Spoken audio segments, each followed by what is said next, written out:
paz do Senhor Jesus, seja bem-vindo à nossa próxima aula. Vamos falar hoje sobre o homem natural.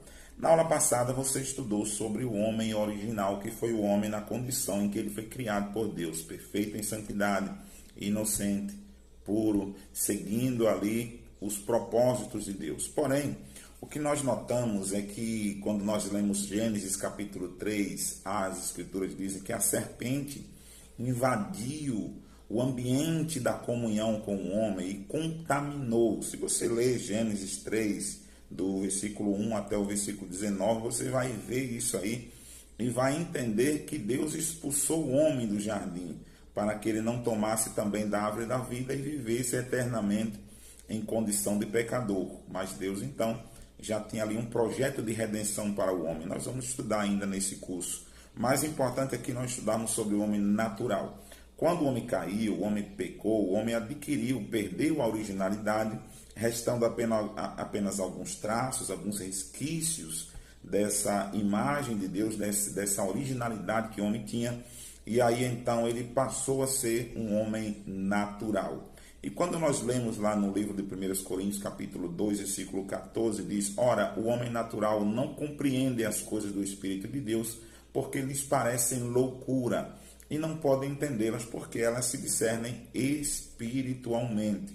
Ou seja, do ponto de vista espiritual, existem dois tipos de pessoas no mundo: os salvos e os perdidos, o homem natural e o homem espiritual. De maneira que o salvo é o homem espiritual e os perdidos são os homens naturais. O que acontece com os homens naturais? O homem natural, primeiramente, que ele não compreende as coisas do Espírito de Deus. Segundo, que ele não aceita.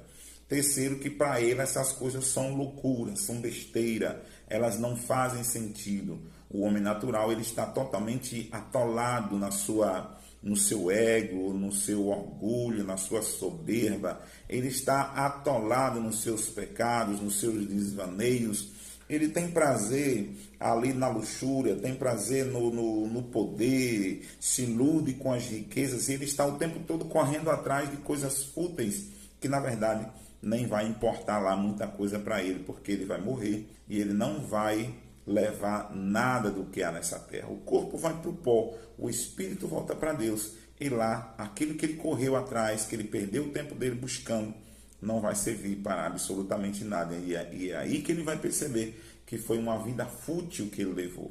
Mas o homem espiritual, ele já entende essas coisas, ele compreende, e ele sabe exatamente que o maior objetivo da vida dele não é os bens materiais, não é a farra, não é a curtição, não é a bagunça, não é o orgulho, não é a soberba, não é o ego.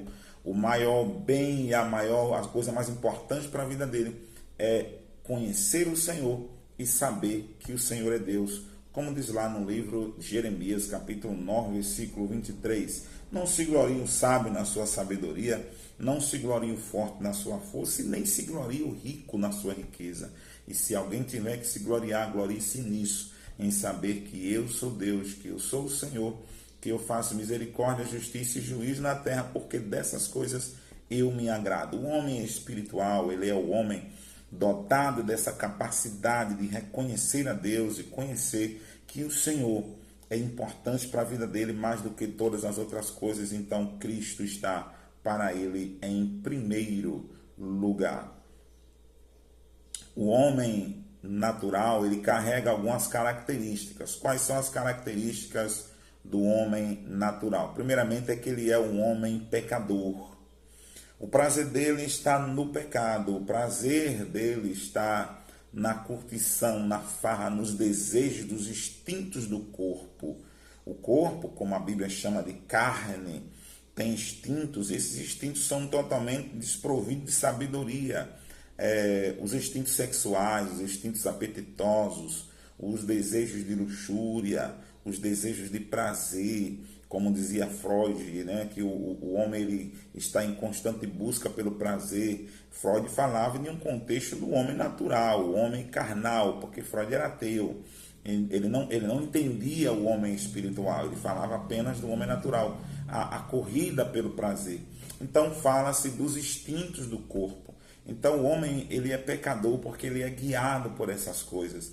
A Bíblia diz em 1 Coríntios, capítulo 10, versículo 13, que não há tentação senão humana, mas bom é Deus que justamente em meio às tentações que nós passamos, Ele nos dá também um escape para que possamos escapar por elas, ou seja, o escape é a presença, a palavra, o conhecimento, o escape é a voz de Deus na consciência do homem espiritual, falando com ele, pedindo, ordenando a ele que fuja da aparência do mal, como está escrito ali no livro de 1 Tessalonicenses, capítulo 5, versículo 22.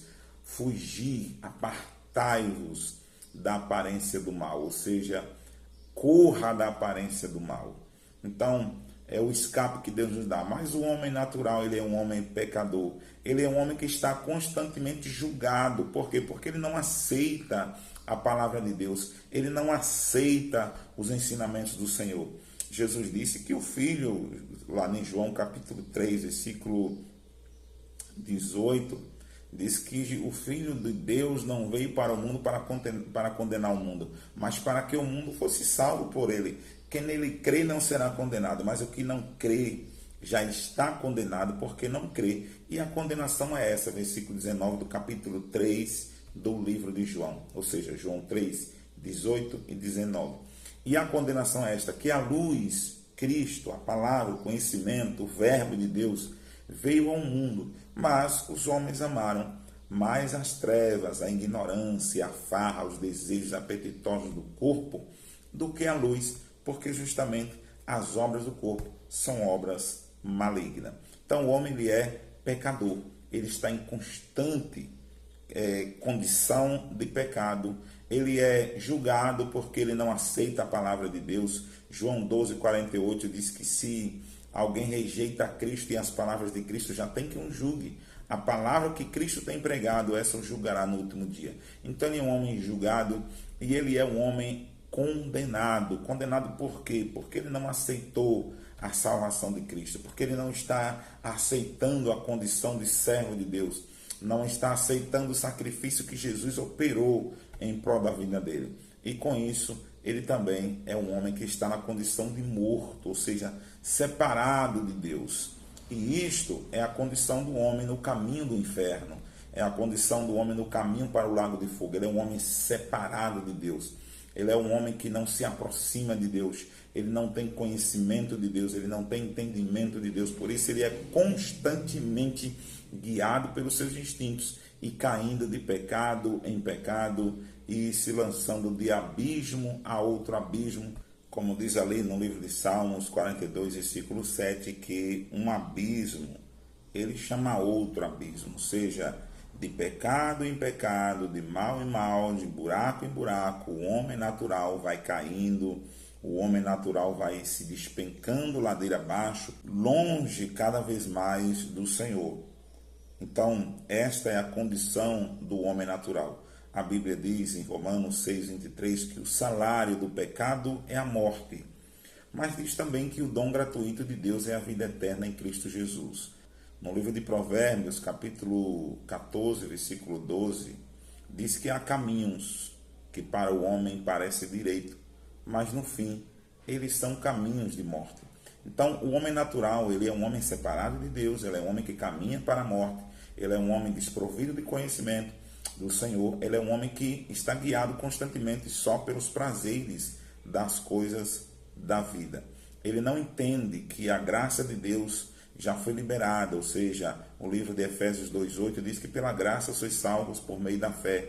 Isso não vem de vós, é dom de Deus, não vem de obra para que ninguém se glorie. Ou seja, o Senhor já operou a salvação, já pagou o preço em sacrifício pela minha vida e pela sua vida. É importante então que nós abandonemos o homem natural e nos lancemos em Cristo para que nós possamos partir para a próxima fase, que é a fase do homem espiritual, ou a nova criatura. Então, em quinto lugar, o homem natural, ele não aceita as coisas do Espírito, porque essas coisas parecem loucura para ele. E em sexto lugar, ele não entende as coisas do Espírito. Ele está com a natureza totalmente corrompida. Ele é guiado pelas obras da carne. Essas obras são na verdade, o que conduz a vida do homem natural. Quais são, então, essas obras, pastor? As obras da carne que o homem natural vive sobre elas. Gálatas capítulo 5, versículo 19 até o versículo 21, diz que as obras da carne são manifestas, as quais são adultério, fornicação, impureza, lascívia, idolatria, feitiçaria, inimizades, porfias, emulações, iras, pelejas, dissensões, heresias, invejas, homicídios, bebedices e glutonarias e coisas semelhantes a estas, das quais vos declaro, como já antes vos dizem, que aqueles que praticam tais coisas não herdarão o reino de Deus. Então, essas obras da carne, elas fazem parte ali da vida do ser humano, fazem parte do homem natural. Por exemplo, para a gente tentar explicar para você aqui, o adultério é a traição, a fornicação é o sexo sem compromisso. Tem pessoas que fazem sexo com uma pessoa hoje, se junta com outra amanhã, depois não dá certo, já vai se junta com outro e vai aí fornicando durante a sua vida e plantando sementes de maldição na sua própria história. A impureza, que são os pensamentos impuros da alma do homem, a lascívia, pessoas que gostam de chamar a atenção de outros, despertar apetite sexual nas outras pessoas através de vestes. Aí ainda tem a idolatria, que a gente pensa muitas das vezes que a idolatria é só a questão da imagem de escultura, mas tem gente que idolatra até o próprio corpo, aí nas academias, né? A idolatria de bens materiais, tem gente que compra um carro praticamente e adora, vive em prol daquilo ali, a adorar outra pessoa, adorar ídolos, cantores, atores famosos. Então isso é idolatria. A feitiçaria, que são não só apenas os feitiços, mas até mesmo as próprias simpatias. O homem natural vive em prol disso. Inimizades, tem pessoas que não têm facilidade de perdoar outras pessoas. Porfias, que são discussões, gritarias, brigas. Tem pessoas que ficam discutindo por tudo, cavando briga em todo lugar. Emulações, que são aqueles partidarismos, falando mal dos outros. Bebedices, homicídios, glutonarias, inveja, heresia, que são falsos ensinamentos. Pessoas que não entendem as escrituras e saem ensinando um monte de coisa que a Bíblia não ensina, ensinando heresia e levando pessoas à perversão, invejas e até mesmo a glutonaria, que é o apetite desordenado. Tem pessoas que não têm controle no comer e acaba se destruindo. Então tudo isso são obras da carne, apetites do próprio corpo, que faz parte do homem natural. Então nós vimos que o homem natural, ele é um homem carnal, terreno, pecador, condenado, já foi sentenciado, está em caminho para o fogo eterno. Ele está totalmente desprovido de Deus, distante de Deus, e não entende as coisas de Deus. Responda o exercício, leia esse material e nós vamos partir então para a próxima aula logo depois.